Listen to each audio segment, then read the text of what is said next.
Victor. Hey, Raquel. Thank you for being here today. Oh, it seems so fun. That's my wife loved doing this, and I thought I'd give it a shot. Yeah, so we're in the taco track, and you're going to share a story today about your experience in the outdoors. Yeah. No, I grew up in Rhode Island.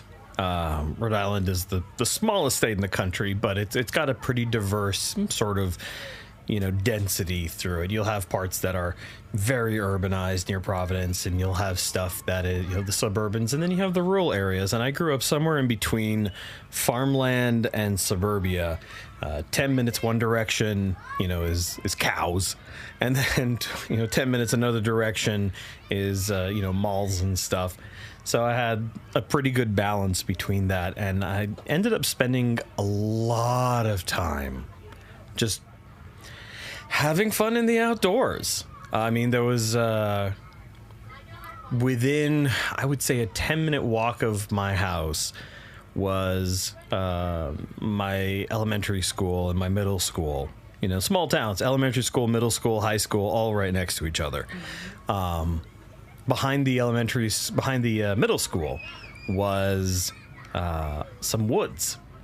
And that was where me and my friends spent all of our free time.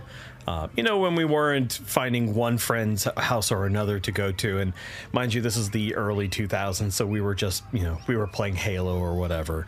But we would go and ride our bikes, because that's what you do. You friends get together, you ride bikes. And how do you know where your friends are? You ride past their houses, and whichever house has a whole bunch of bikes in the yard, that's where all your friends are at any given time.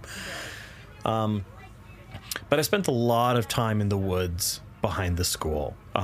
The woods behind the school was a good shortcut between school and the nearest public park, but it was a big patch of woods. We would go through, and a lot of school projects and stuff, we just go wander out into the woods and, hey, look, there's 5 different kinds of mushrooms, and, go pick up leaves and do it. So we were always pretty familiar with it. And I spent a lot of time in there. More time than I think some people in my life knew about. There would be times where it would be the middle of the night and I couldn't sleep, and I just said, you know what, I'm going to go into the woods and just hang out there and, listen to the wildlife. Maybe it wasn't the smartest idea, but it was always so fun and incredibly peaceful. My friends and I would, we would take a tarp out into the woods and, support it with some dead branches that were on the ground and make a little tent and just have, take some time in nature and, just be away from people. Mm-hmm. And the video games that you were... I mean, we loved the video games and stuff, but, there was always an amount of supervision that would occur. There's an adult in the house. We went out into the woods because no one went out into the woods. No one's gonna bother us out there. We would do stupid stuff too, and like one summer we went out to the far end near where the park began, and there's like a little Department of Public Works like sand area where they could go and pull the sand for spreading out during the winter. But during the summer, they're not worried about that. No one's paying attention. We found a sled that clearly someone lost and decided they weren't going to bother looking for it. Mm-hmm. And we dragged that sled through the woods. Any cool rock we found, boom, into the sled. Big sticks, boom, into the sled. And we were just dragging it around. And we finally got to this really steep portion that we found where it was like maybe a 30-degree, basically a drop. It would be where other kids did stupid things like riding our bikes down and invariably falling off of the bikes because we'd hit some rock and something and just get launched off of it. But we took that sled and we figured, well, if we break it, who cares? We found it and, it was already basically discarded anyways. We took that and we slid down the hill and ended up just completely wiping out. It was a disaster from start to finish. But it was okay. It was okay because, like, you know, it's not like we were, you know, riding into traffic or anything. It was the woods. Yeah. It was the woods. You know, nothing, you know, as much as we were told, like, okay, look, there's wildlife in the woods. You know, there's snakes in the underbrush and, you know, stuff that you know, don't want to scratch yourself on. It was safe. It was nature. It was, you know, we weren't worried about it because it was just, we spent our whole lives roaming through those woods. So how bad could it be?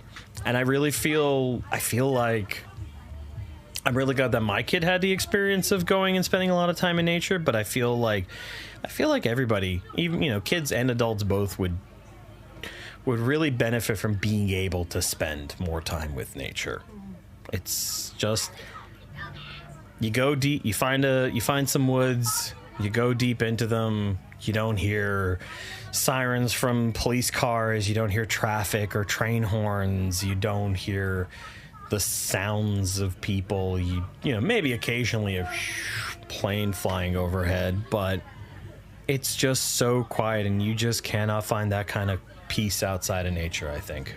Oh, Victor, thank you for that. We're about to close or end. Yep. And I do have a question. Mm-hmm. Have you been back to those woods in Rhode Island as an adult? No, I moved out here for college, and that was back in '08. I've been back to the East Coast a couple of times, but it's generally always been for a funeral, and so I don't, you know, when you're working, you can only take a certain amount of time off. I haven't been able to go back. And, you know, there's also the sort of thing when you leave a space that you were super familiar with in one part of your life, there's this almost a feeling that, you know, that's not your place anymore. Like if there were kids my age roaming through the woods, if there were kids my age who also saw those woods the same way I did, you know, I wouldn't want to be want to be the random adult just roaming through the woods. That's serial killer territory. But I do hope lots of kids end up having the same experience that I did, because I wouldn't regret that for a moment. I hope lots of kids have it. Right, and that we can all find a woods to be and to spend time the way you did, right? Yeah, I love that. Thank you so much, Victor. Yeah. Thank you so much. Thank you. That ends our interview. We have all received a gift, an expected or anticipated gift for a birthday, anniversary, retirement. Each time we receive that gift, whether it meets our expectation, we feel something. Happy, sad, disappointed. The gifts that are unexpected, unconditional, small or large, have the potential of changing the trajectory of a life. Someone pays for your groceries when you're out of money, leaves you a big tip just when you think you can't afford your rent. Those are the gifts that ease our fears, make us grateful, and want to help others. This is a space where we share how those gifts, big or small, make a difference and change our lives. Welcome to the Starfish Connection.